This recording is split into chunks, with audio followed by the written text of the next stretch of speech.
Now at 10. But it was a little shocking. Shock for one voter because he says his name wasn't on his ballot. Tonight, what Comal County blames for races being left off on Election Day. Plus, America waits as tabulation continues for votes in the presidential race. Who will be the next commander-in-chief? Businesses downtown San Antonio preparing for civil unrest in light of the presidential race, the financial impacts, and one antique shop's plea for peace. Eyewitness News at 10 starts right now.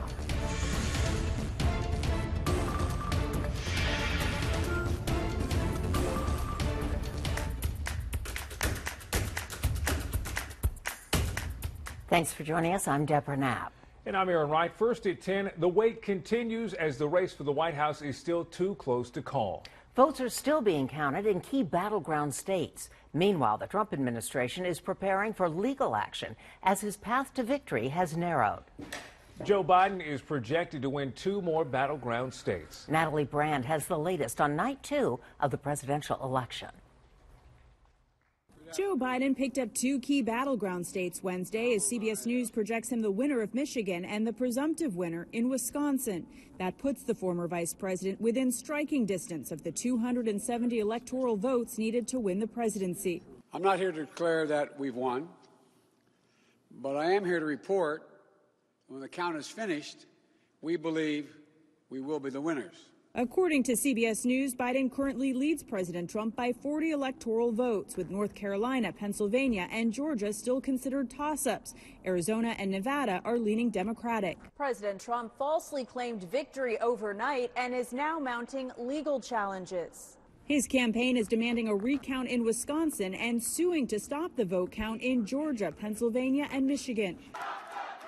In Detroit, supporters of President Trump demanded entry to a ballot processing center to watch the vote count. In Philadelphia, demonstrators called for every vote to be counted. Election officials there say it could take days before the winner of the Keystone State is known. We're going to win Pennsylvania, but they're trying to cheat us out of it because they know it's their only path to victory. Election officials across the country say the vote counting process has gone smoothly, with few, if any, irregularities. It's estimated around 160 million Americans voted, on pace for highest turnout in more than a century. Natalie Brand, CBS News, Washington. Although Joe Biden has not declared victory, a Biden-Harris transition team website has been created.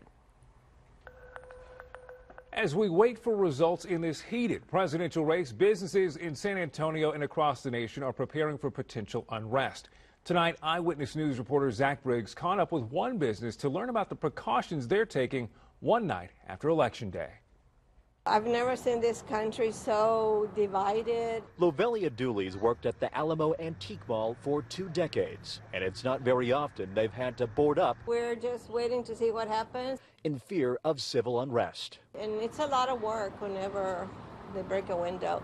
It has happened from time to time, not for no particular reason, just some people getting into a fight or something out here.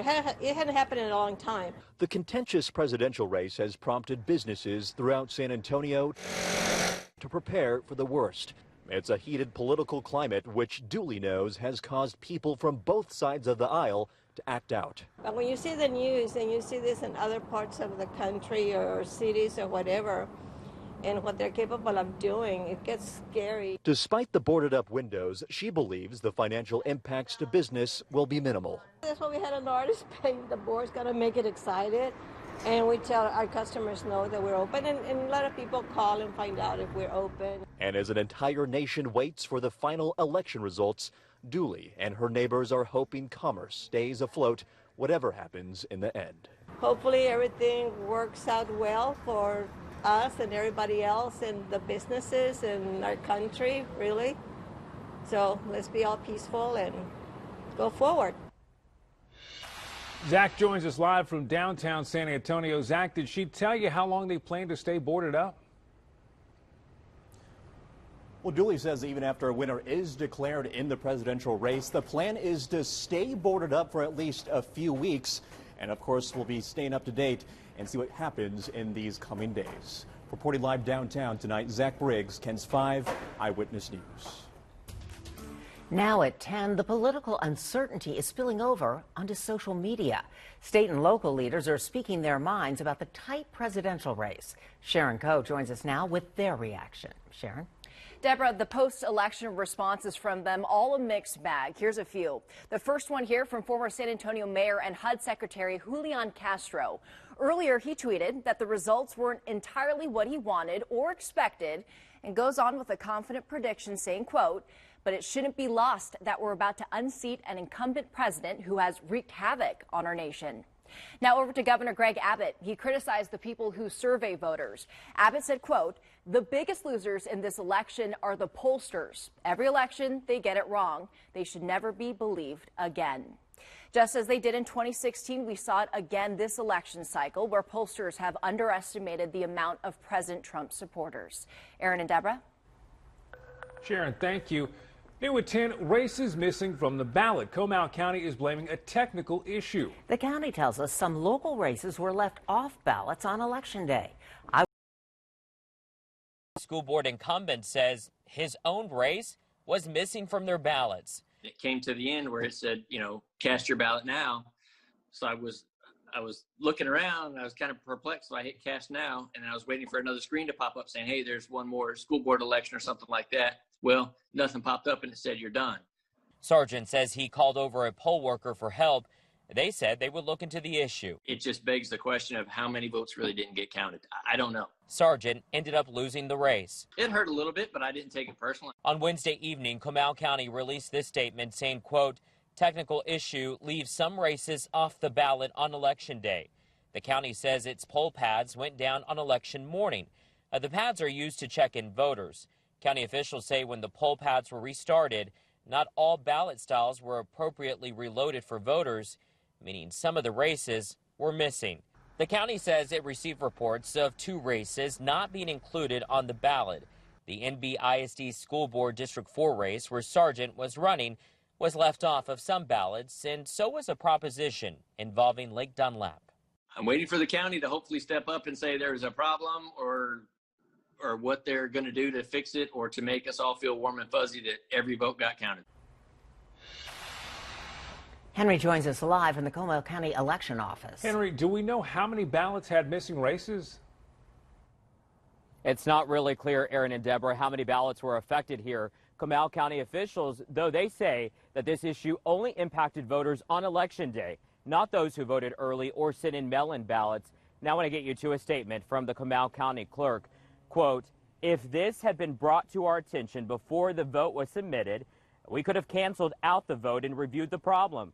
We weren't aware of the problem until close to 5 p.m. and after votes had already been cast," end quote.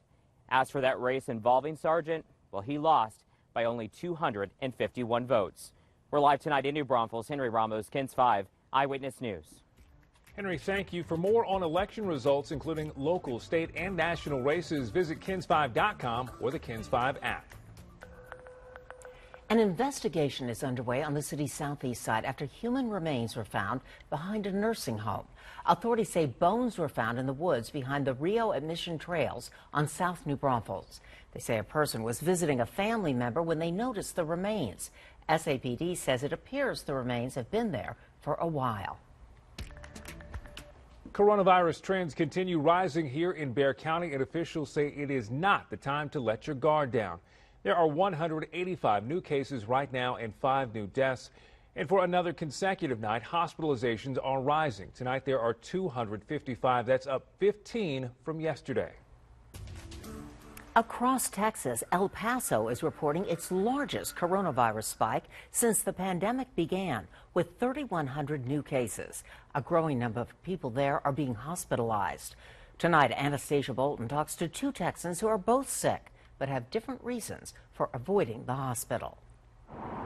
It's hard to feel helpless. I just want someone to get better, Helpless and sick. It's a very ugly disease. When sick is not what you do. I started teaching Zumba for my own health, but it also led to another passion of mine. I use it to help people. Shea Acosta is used to worrying about others, even through her COVID cough. Shay is still thinking what it would mean for someone else if she, at 60, would end up in one of El Paso's crowded hospitals. I don't know if I'm afraid for myself or if I'm afraid there won't be room for someone else because of me. As of Wednesday, El Paso health officials say nearly 22,000 people are currently sick. 617 have died. This is the most stressed I have felt.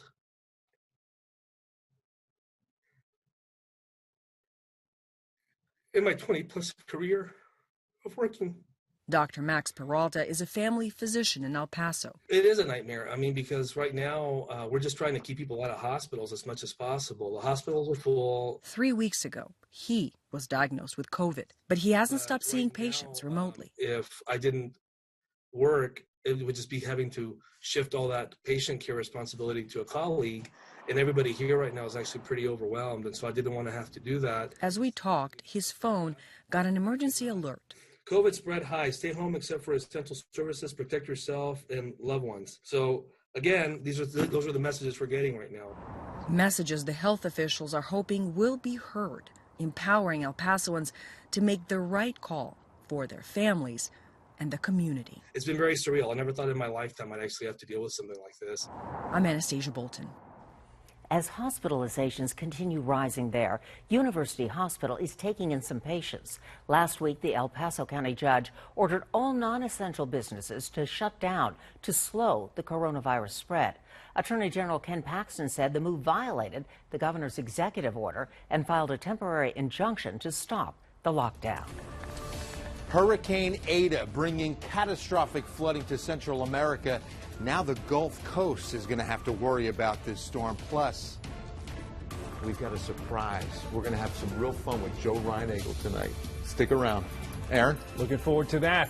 San Antonio's own Shea Serrano is giving back to his city. How a joke turned into thousands of dollars.